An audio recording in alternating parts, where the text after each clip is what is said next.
Hello, my name is Guillaume Roffet. I am pre-sale manager at Ubiquiti. Today, the demo that we run at the ONS showcase is hybrid legacy SDN NFV service orchestration. So it's a end-to-end service chaining. This demo is based on a real use case provided by Orange.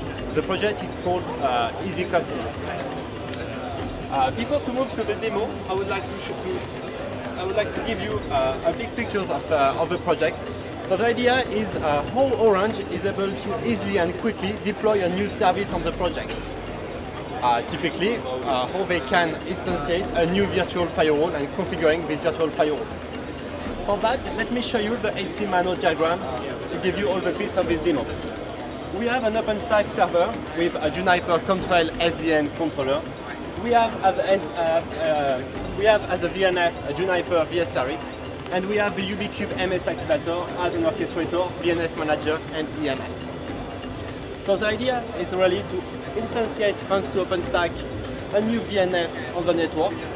Thanks to the Juniper Contrail to redirect the traffic to this new VNF. And thanks to the MS Activator to provision some firewall policies on my new VNF. So let me switch to the demo to show you how it works. So I can access to the Ubiquiti MS Activator using a web browser.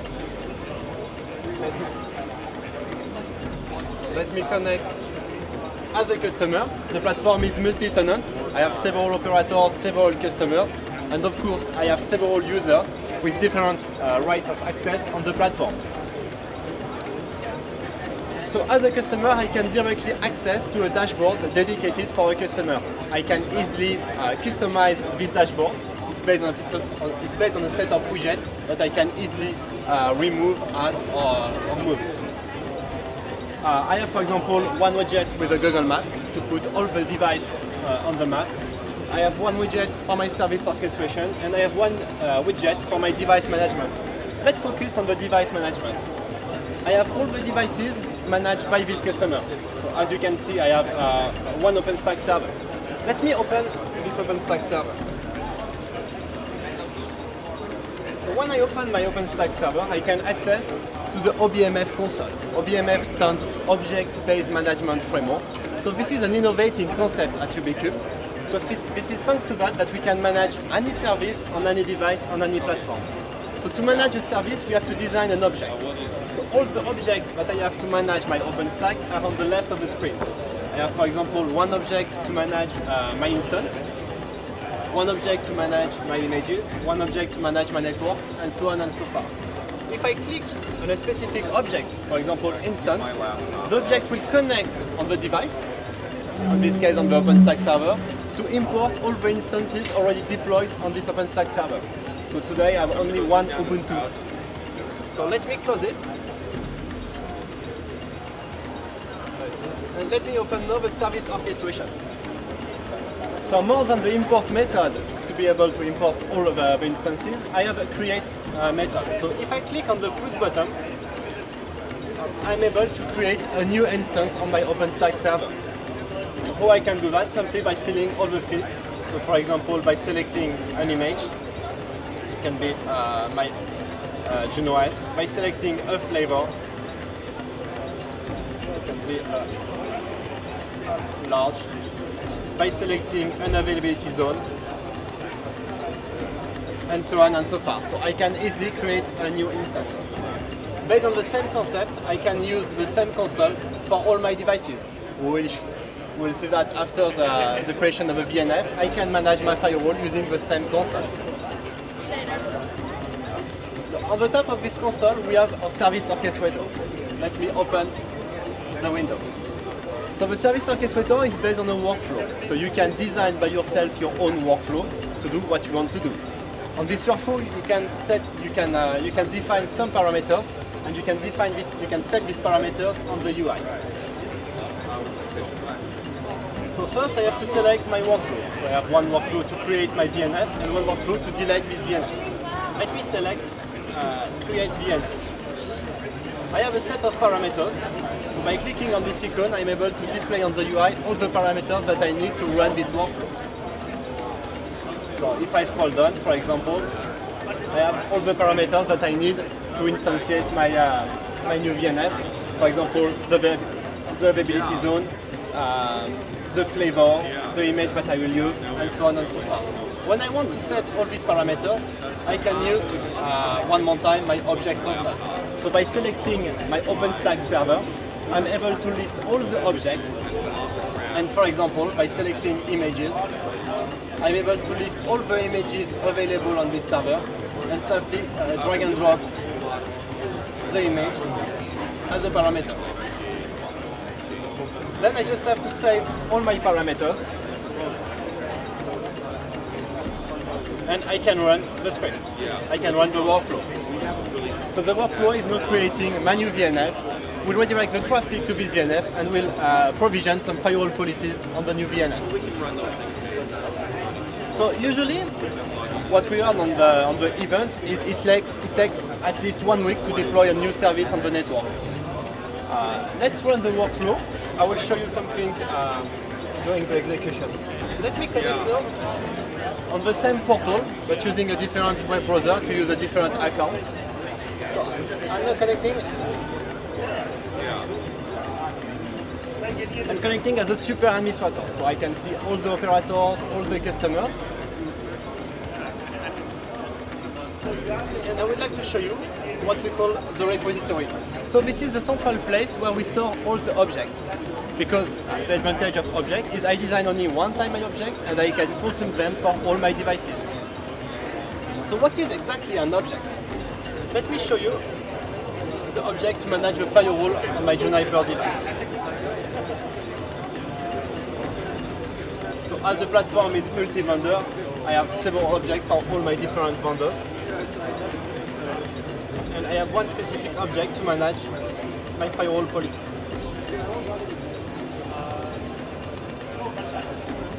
So here is my object. So when I create an object, I have to set a name to display on the UI. I can set an icon, I can set a category, and then I define which protocol I will use to configure my device. It can be a CLI, it can be API, it can be netconf. It depends, of course, on the device. And thanks to that, we are really able to configure any device because we are not dependent of a device. Then, as soon as my object is created, I have to implement 5 methods: create, read, update, delete, and import. Let me show you the create method. So as this object is based on the CLI, I can put all my CLI to create my firewall policy as a template. I will put some parameters inside this CLI. I can also implement the import method. So this is the method that we will use to connect on the device to import all the firewall policies already created. So to do that, I can run a show configuration security policies on my device and I will parse the result. And as we are able to import all these firewall policies, we can also update them or delete them. Automatically, all the parameters that I create on my object are set in my variables tab. Let me show you that. What I can do is to redefine the name on the UI, get a user-friendly name, and I can tip my variable. It can be a string, it can be an IP, it can be an integer. So automatically on the UI, I will get all the control of the field. I can also cross-reference one specific parameters to an object. So this is the case, for example, with address. I will link my field address with another object called address. And thanks to that, as a user, when I want to create a new firewall policy, instead of manually entering an address, I can select an existing one. So per default, a set of objects are provided by Ubiquube on the MS Activator, but you can, by yourself, designing your own object. This is what we call a DevOps approach. So you are not dependent of the Ubiquube roadmap to implement your own service. What you can also do is, if Juniper tomorrow provide a new feature on the device, a new service, you don't need to wait a new release from Ubiquube. You can implement by yourself this feature on the MS Activator. You have an SDK to design that. Now you can cut it, waiting the end of the workflow. So let me go back to my customer portal where I launch the workflow. So now we can see that the workflow is done. I have created my new VNF, and I have provisioned my firewall policies, and I have redirected the traffic. Let me close the workflow and go back to my customer portal. refresh it. In the same way, I think you can reduce this time to load. So now, as you can see, I have a new device created, automatically created by the workflow. It is SRX. So let me open the object console. So I select my device and I can open service management. So it's exactly the same console as for my OpenStack server. The only difference is my objects are different. It's a different service, so automatically it's a different object. Let me select, for example, firewall policies. So as you remember, I have a method import on my object. So thanks to this one, I'm able to connect on the device to import the method already deployed on this device. And as we can see, we have already 3 firewall policies already configured on the device. These policies were configured by my workflow. As a user now, if I want to modify these firewall policies, I can easily do that using this object console. So it can be what we call a self-care approach, so how I can allow my final user to modify by himself some part of the configuration on the device. As we are able to restrict the access to one or several objects for a specific user, I can allow my user to modify firewall policies, but not to modify the network configuration part. Let me show you how I can modify by myself the firewall policy. What I can do is easily, for example, create a new one by clicking on the plus button and simply giving a new ID to my firewall policy. New policy. I can select an address. I can select an interface. I can put a destination or select a destination. Let's say I select an interface and select the service that I want to apply. Let's say SMTP, and the action that I will apply.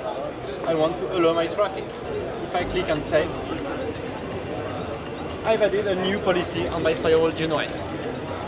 On the same way, I can easily modify one by selecting it and edit the one. So thanks to that, we are really able to totally abstract the complexity of the CLI, the API or netconf, simply by providing a basic field on the UI to configure the service.